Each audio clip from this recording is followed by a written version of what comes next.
अस्सलामुअलैकुम। Excel material में एक बार फिर से खुशामदीद। ये वीडियो लेक्चर 5 का ही सेकंड पार्ट है और इसमें हम आज समझेंगे कि नेस्टेड इफ फंक्शन क्या है और इफ फंक्शन के साथ हम एंड और का फंक्शन किस तरह यूज़ कर सकते हैं।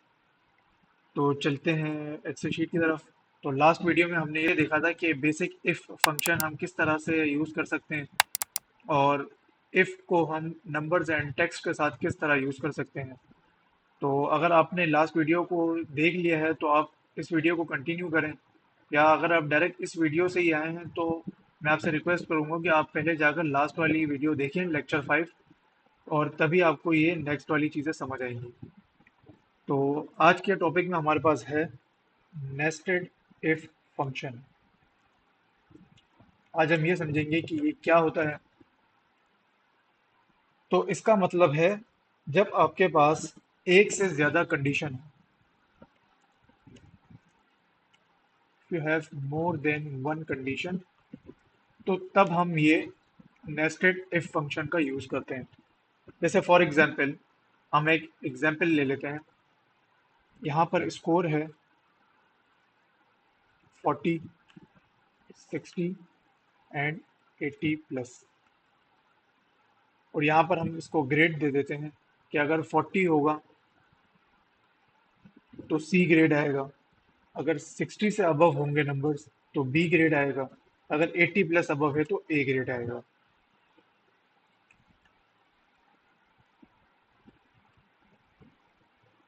इसको हम इस तरह देख लेते हैं, ग्रेटर देन 80।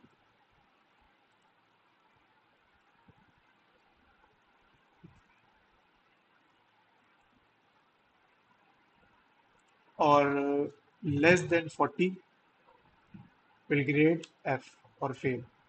इसको एफ ही कर देते हैं, मीन्स फेल।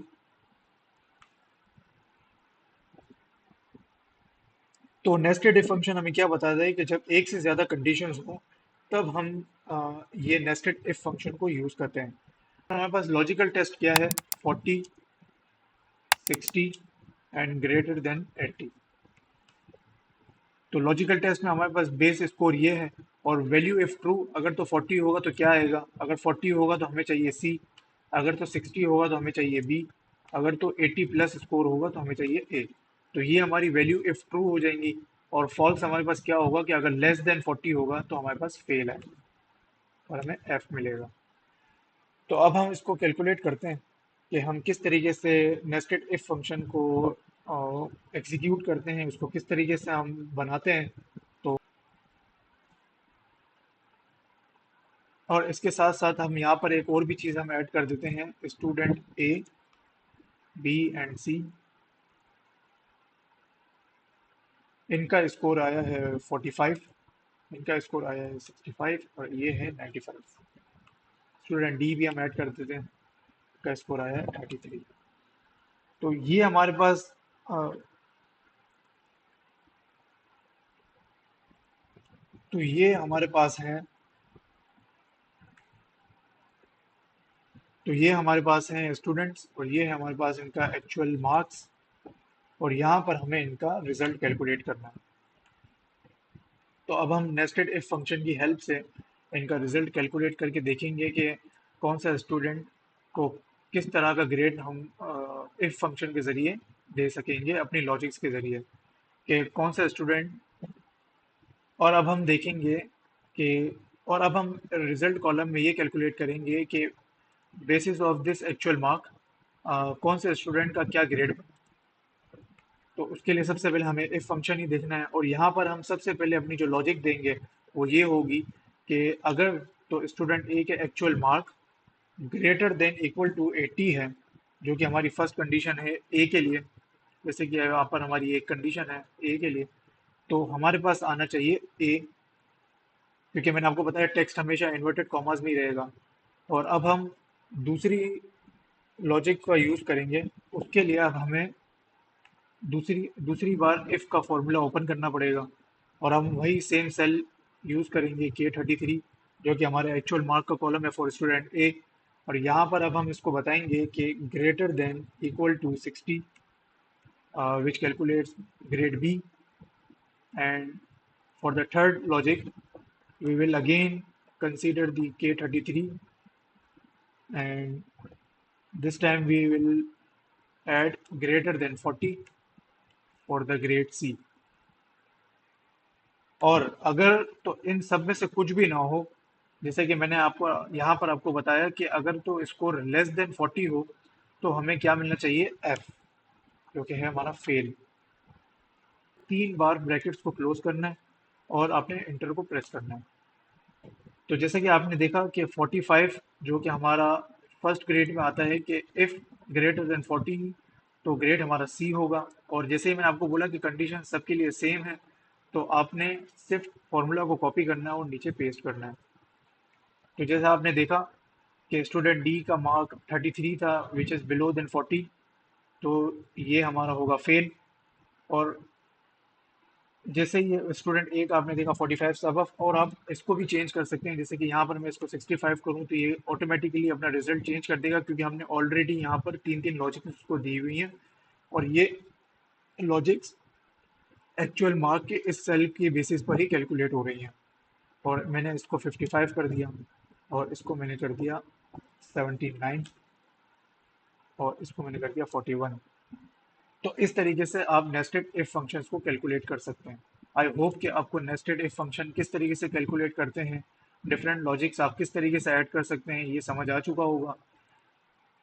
और अगर आपका इसमें कुछ भी क्वेश्चन है तो आप ज़रूर मुझसे कमेंट सेक्शन में पूछें, मैं आपको ज़रूर इसमें और रहनुमाई करूँगा।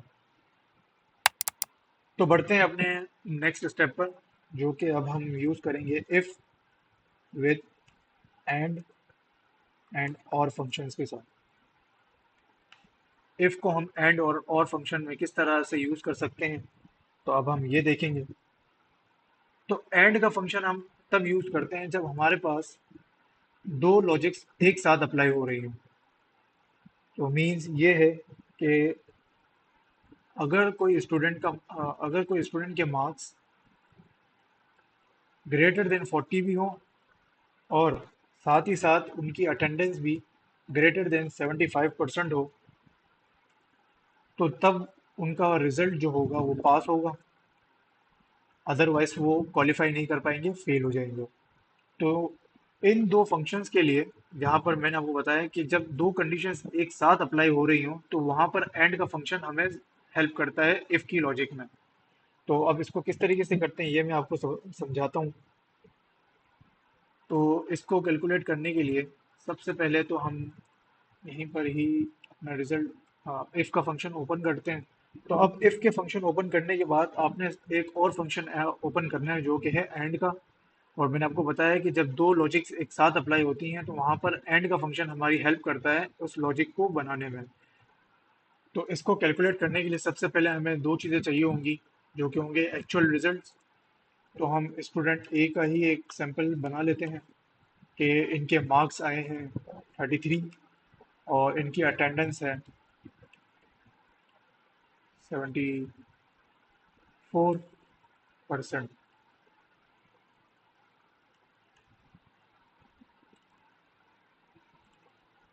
तो अब हम देखते हैं कि इनका रिजल्ट क्या बनता है, क्योंकि आप देख सकते हैं कि इनकी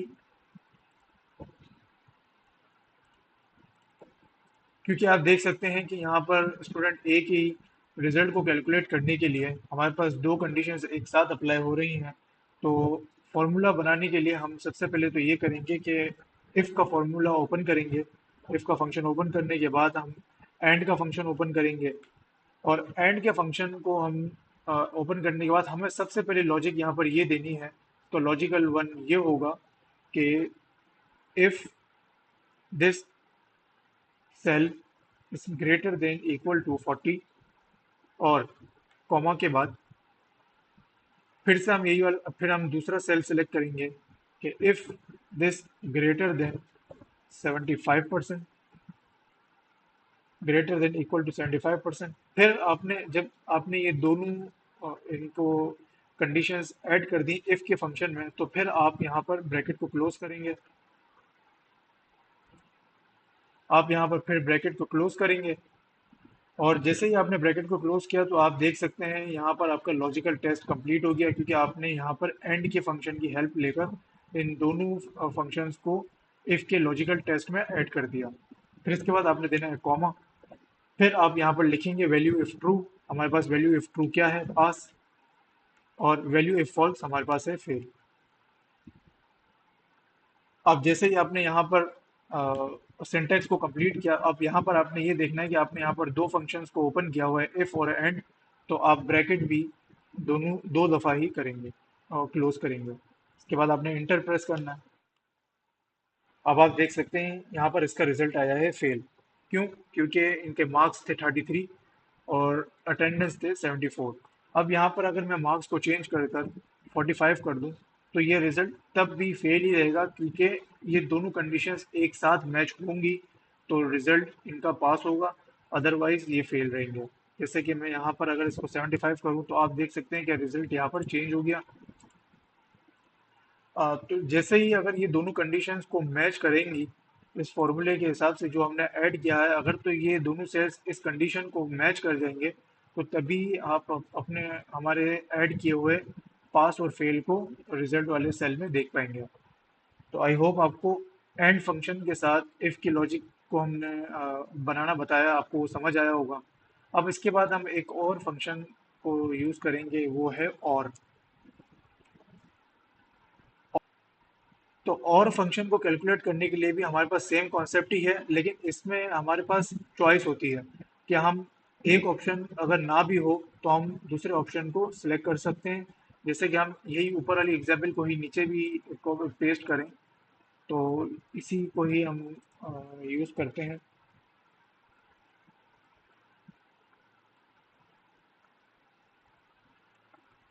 जैसे कि अब हमारे पास जो और का फंक्शन है, और का मतलब ये है कि हमारे पास चॉइस है विद इन एलिजिबिलिटी। ये हमारे पास एलिजिबिलिटी क्राइटेरिया है ना कि या तो अटेंडेंस 75% से अबव हो या तो मार्क्स 40% से अबव हो। और ऊपर हमारे पास कोई ऑप्शंस नहीं है, नो चॉइस।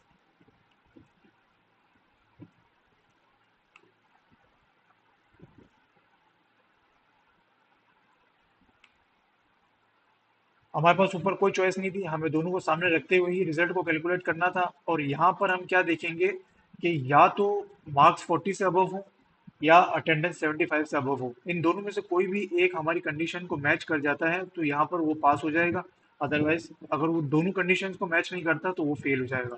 तो यहाँ पर मैं अगर आपको बता दूं कि अब जैसे ही आपने पहले वाले एंड के लिए एफ की फंक्शन ओपन किया था तो आपने एंड का फंक्शन अप्लाई किया था, तो अब यहाँ पर हम और का फंक्शन ओपन करेंगे। सेम लॉजिक हम उसको वही देंगे कि ये वाला सेल अगर ग्रेटर देन 40 है एंड ये वाला cell greater than equal to 75% है,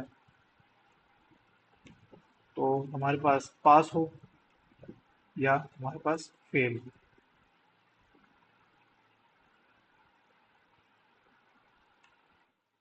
तो अब आप देख आपने देखा कि हमारे पास मार्क्स क्वालिफाई नहीं हुए थे, मार्क्स हमारे पास इस स्टूडेंट के कम हैं। और हमारी जो एलिजिबिलिटी क्राइटेरिया मार्क्स की है वो ग्रेटर देन 40 है, लेकिन उनकी अटेंडेंस 75% है तो इसलिए वो पास हो गए। अगर तो मैं इसकी अटेंडेंस को 65% करूंगा तो ये रिजल्ट फेल होगा, क्योंकि इन्होंने दोनों कंडीशंस को ही मीट नहीं किया। अब जैसे ही अगर मैं इसमें 75 करूं और इसमें 99% करूं तो ये पास होगा। अगर तो मैं सिर्फ मार्क्स को 75% करके अटेंडेंस 65 करूंगा तो तब भी ये पास होंगे, क्योंकि हमने वहां पर चॉइस रखी हुई है अपने फॉर्मूला में कि इन दोनों में से अगर कोई भी मैच हो तो ही रिजल्ट चेंज हो, अदरवाइज वो फेल हो अगर तो वो दोनों कंडीशंस को मीट नहीं करते हैं। तो आई होप आपको इफ फंक्शन एंड और के साथ यूज करने का आइडिया हो चुका होगा। दोस्तों, अगर आप इन फार्मूलाज की मज़ीद प्रैक्टिस भी करना चाहते हैं तो डिस्क्रिप्शन में दी हुई लिंक से आप पीडीएफ को डाउनलोड कर सकते हैं। और जितने भी फार्मूलाज हमने यहाँ डिस्कस किए हैं, स्टार्ट से basic if function, if with numbers and text, nested if function, और इफ विद एंड और फंक्शन के साथ हमने जितने भी फार्मूलाज की प्रैक्टिस की है, अगर तो आप इसकी और प्रैक्टिस करना चाहते हैं, इसको खुद से आप अपने अपने साइड एक्सेल पर प्रैक्टिस करना चाहते हैं तो आप वो पीडीएफ डाउनलोड कर लें। उसमें मैंने सिनेरियो बेस्ड और थ्योरेटिकल बेस्ड क्वेश्चंस आपको दिए हैं, तो आप उसकी प्रैक्टिस करें। और इससे रिलेटेड कोई भी आपको क्वेश्चन हो तो आप ज़रूर मुझसे कमेंट में पूछें। और इसी तरह हमारा ये लेक्चर 5 भी इख्तिताम को पहुंचा, और आप इस वीडियो को लाइक करें, इसको शेयर करें और मेरे चैनल को ज़रूर सब्सक्राइब करें। और मैं आपसे नेक्स्ट वीडियो में नए लेक्चर के साथ हाजिर होऊंगा। तब तक के लिए अपना ख्याल रखें, मुझे दुआओं में याद रखें। अल्लाह हाफ़िज़।